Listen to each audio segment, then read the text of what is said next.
Willie D Live. What's up, family? A former Jamaican politician accused of killing his wife 2 years ago has pleaded guilty to manslaughter and will spend some time, at least, in prison.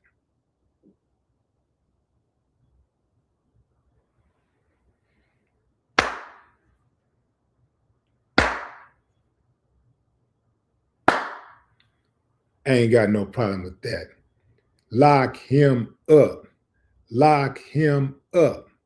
Lock that uncivilized mud up. Yeah, fam, this is bad. According to local reports, ex-People's National Party Member of Parliament, Jolyan Silvera, pleaded guilty to the lesser offense right before he was set to stand trial for murder in the shooting death of his wife, Melissa Silvera. On November 10, 2023, Melissa was found dead at the couple's home in Stony Hill St Andrew. Initial reports stated that Melissa passed away in her sleep from natural causes. However, only weeks later, autopsy reports revealed she had sustained multiple gunshot wounds. 3 bullet fragments were recovered from her body, and police officials confirmed that she had been shot at least 3 times. Investigators then updated her cause of death to murder. Authorities also found that the bullets that killed Melissa came from the gun licensed to her husband. Jolyan Silvera was charged with murder and using a firearm to commit a felony in January 2024. The 52-year-old businessman and former politician pleaded guilty to manslaughter on February 2nd.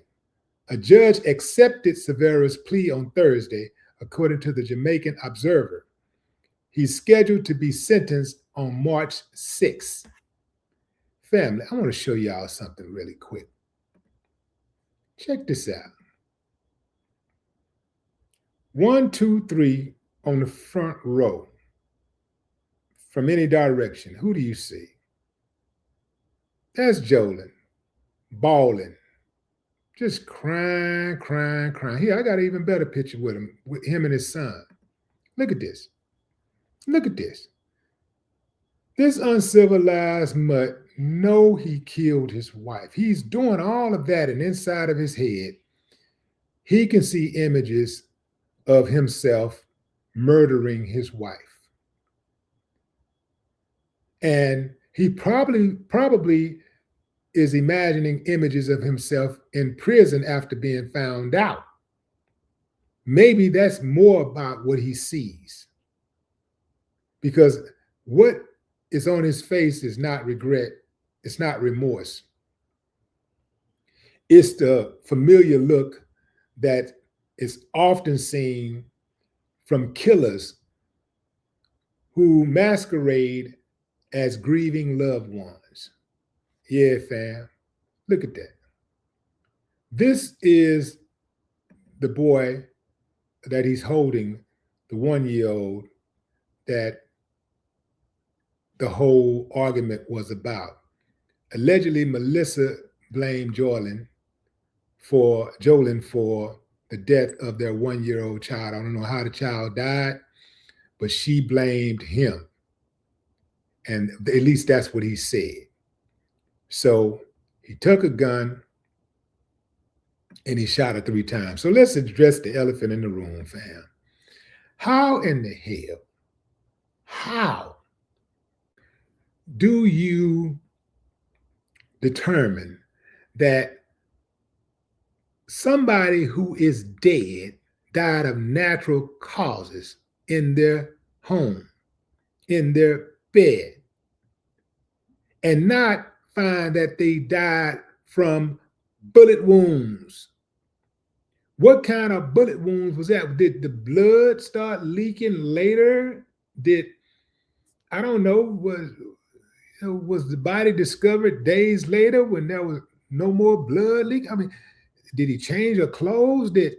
Was the damn coroner blind? Was the officers on the scene, were they blind? How the hell you gotta wait for an autopsy to come back to determine that somebody died from gunshot wounds, 3 gunshot wounds. I can get it. Sometimes you got a phantom bullet. Sometimes the bullet that went through somewhere and you can't figure out, where it is. You can't figure out it was a bullet. I got it. Sometimes that's been known to happen. But 3 bullets, man, come on. 3 bullets? Everybody need to be fired. Everybody need to be fired. Starting with the first officers on the scene. Let's get them first. They're supposed to come in, investigate, look at it. Hold on, let me check this out. Let me look. Let me see what's happening. And what about the crime scene? No blood? What about the kids? Did kids hear anything? Where were the kids? So many questions. Look, fam, I'm not a paid or experienced investigator like that. I mean, I ain't went to school to investigate, but I got a lot of common sense. And common sense would have told me that woman was murdered. First and foremost, anytime I get news that a spouse has died, I'm automatically thinking, let's make sure the spouse died first, okay? Now, did they die? Were they murdered? If they were murdered, who do you think is going to be the number 1 suspect? I'll give you a few moments to think about it. Okay, time's up. The significant other, the surviving spouse, is the number 1 suspect. This is why I do not understand why so many people put themselves in that type of position. No matter how badly you want to get rid of them, you're the number 1 suspect.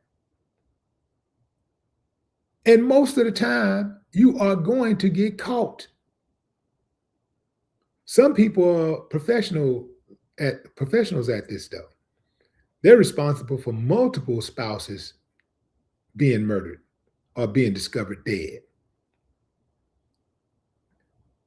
This guy threw it all away because he did not have emotional regulation.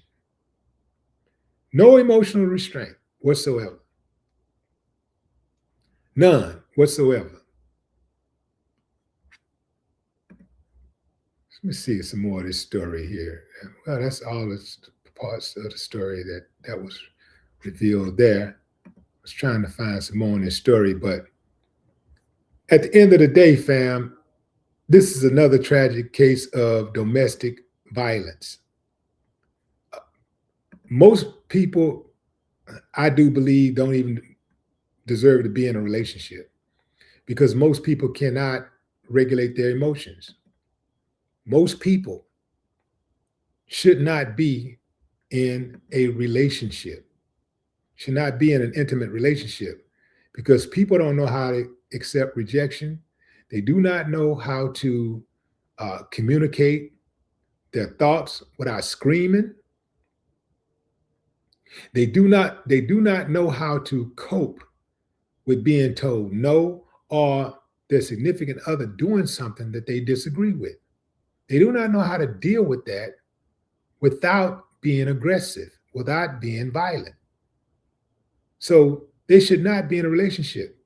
A lot of people are emotionally disturbed and they're fostering relationships. They're going straight into relationships and they know they ain't right.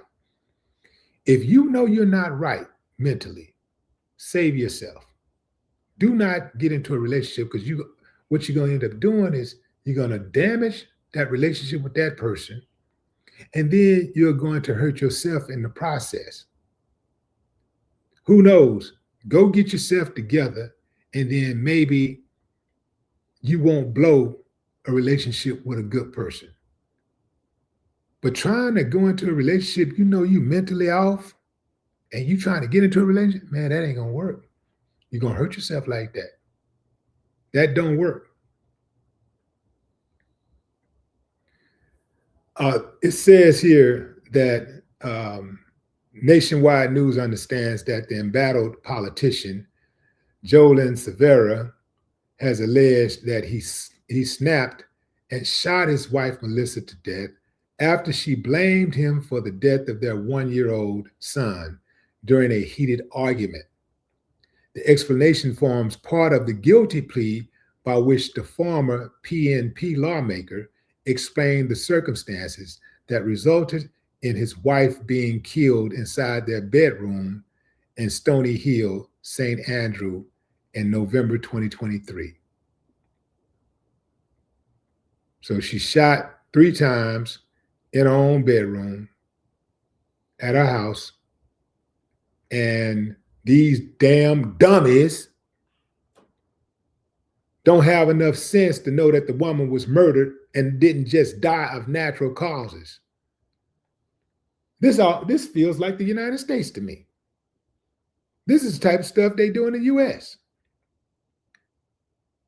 And it sounds like to me that Buddy might get a break, because this is what happens. He sounds like he's connected. He's a businessman. Sounds like he's connected. Politician. He knows a lot of people. Former politician. He knows a lot of people. He can get a lot of favors. How many people owe him favors? This sounds like somebody got some privilege to me. It sounds like somebody's trying to protect him. And while I do believe that they're going to give him some type of time, they're not going to throw the book at him. In fact, they're not going to even be aggressive with the sentencing. I can guarantee you. They are going to slap him on the wrist. He might do 3 years. Might.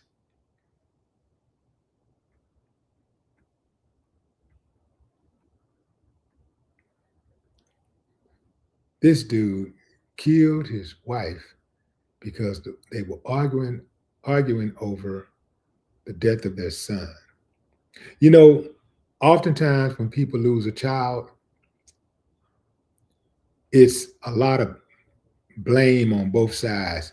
You first of all have guilt. Guilt comes from both sides, especially if the child was with one of the other parents. Oh man, if the child was with a parent when he got killed, or the child was in close proximity, or that one parent was supposed to have some type of stewardship, that was supposed to be watching that kid, that was supposed to be in charge of that kid going to the party or being picked up or dropped off, whatever. If that one parent was supposed to be, in charge of making sure that that kid got from point A to point B safely, and that kid ended up dead, if you let that child go to that party and that kid end up dead, man, it's going to be some, I've seen it happen a lot. When people lose a child, they cannot, you would think that they would bond together, right? You would think that their love would get stronger because they have a common pain, right? And they have, for these two, they had children, other children. So you would think that they would try to come together and hold each other up. But oftentimes when this type of thing happens, people cannot overcome their grief, and because they're playing the blame game. Well, it's your fault, it's your fault, it's your fault, it's your fault. And they end up separating, getting divorced, and hating each other's guts for the rest of the way. I don't know what that's called, but it happens often. But what say you, fam? Drop a comment. Look at this. I just got to say, look at this. Look at this. Look at this. Question everything, family. How many times have we seen that? How many times have we seen the killer crying the whole time? It's nothing but an act. No more talk.